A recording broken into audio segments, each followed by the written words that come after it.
কাজের মায়া মাঝ রাতে আপনার ঘরে ঢুকছে, একটা থাপ্পড় দেখা দিলেন না কেন? চুপ, একদম চুপ, কোনো কথা বলবি না, খালি শুনবি। মাঝরাতে চুপি চুপি জামালের ঘরে ঢুকেছিল মায়া, সেটি আবার দেখে ফেলেছে মরিয়ম। তো মরিয়ম কি জেনে যাবে কে ছিল জামালের বউ, নাকি তা অজানাই থেকে যাবে? হ্যালো সুপ্রিয় ভিউয়ার্স, আসসালামু আলাইকুম। কেমন আছেন সবাই?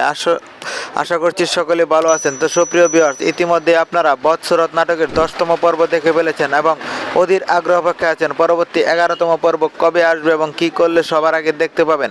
সমস্ত কিছু জানিয়ে দেবো আজকের এই ছোট্ট ভিডিওটিতে, তাই সম্পূর্ণ ভিডিওটি দেখতে থাকুন। আর হ্যাঁ, আপনারা যদি আমাদের এই ছোট্ট চ্যানেলটিতে নতুন হয়ে থাকেন তাহলে অবশ্যই চ্যানেলটি সাবস্ক্রাইব করে পাশে থাকা বেল আইকনটি বাজিয়ে রাখতে ভুলবেন না, কেননা আমরাই কেবল দিয়ে থাকি সকল নাটকের আপডেট সবার আগে। আর হ্যাঁ সুপ্রিয় ভিউয়ার্স, আপনারা কে কোথা হতে এই ভিডিওটি দেখছেন সেটিও কমেন্ট করে জানাতে ভুলবেন না।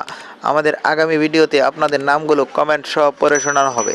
তো আমাদের গত ভিডিওতে যারা কমেন্ট করেছিলেন তাদের মধ্যে হচ্ছেন সুমাইয়া, রাশেদা, খুরশেদুল ইসলাম, ইয়াসিন আহমেদ, রাশেদ মিয়া, আপনাদের সকলকে অসংখ্য ধন্যবাদ। এছাড়া চট্টগ্রামের সাতকাহিনী থেকে মুনতাহা, ঢাকার কেরানীগঞ্জ থেকে ইমরান, সৌদি আরব থেকে আনোয়ার, মালয়েশিয়া থেকে আজমল, ঝিনাইদহ থেকে সুহাগ, আপনাদেরকে অসংখ্য ধন্যবাদ কমেন্ট করে আমাদের পাশে থাকার জন্য। তো সুপ্রিয় ভিউয়ার্স, আপনারা বৎসরত নাটকের পরবর্তী 11তম পর্ব কেমন দেখতে চান কমেন্ট করে জানাবেন। আপনারা কি চান মায়া আবার জামালের সাথে মিলে যাক?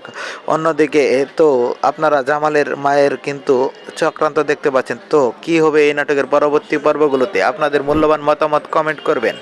আপনাদের মূল্যবান মতামতের উপর ভিত্তি করে ইগল টিম তাদের পরবর্তী পর্বটি তৈরি করবে। তো সুপ্রিয় ভিউয়ার্স, পরবর্তী পর্বটি আসতে চলেছে আগামী শনিবার বিকেল 3টা 30 মিনিটে ইগল ইসলামিক নাটক ইউটিউব চ্যানেলে। তো সবার আগে নাটকটি দেখতে চ্যানেলটি সাবস্ক্রাইব করে পাশে থাকা বেল আইকন বাজিয়ে রাখবেন।